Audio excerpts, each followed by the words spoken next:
You might be wondering, what's the difference between an email marketing provider and an email delivery provider? Well, email marketing provider helps you to manage your email marketing campaign.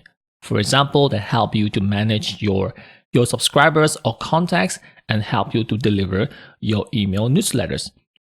But email delivery provider only helps you to deliver your emails.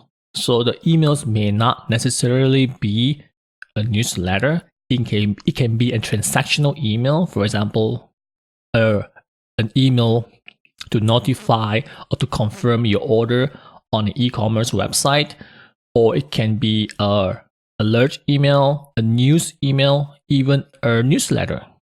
It's more diversified in a sense that it could deliver all kinds of emails to your subscribers or to any of your email contacts.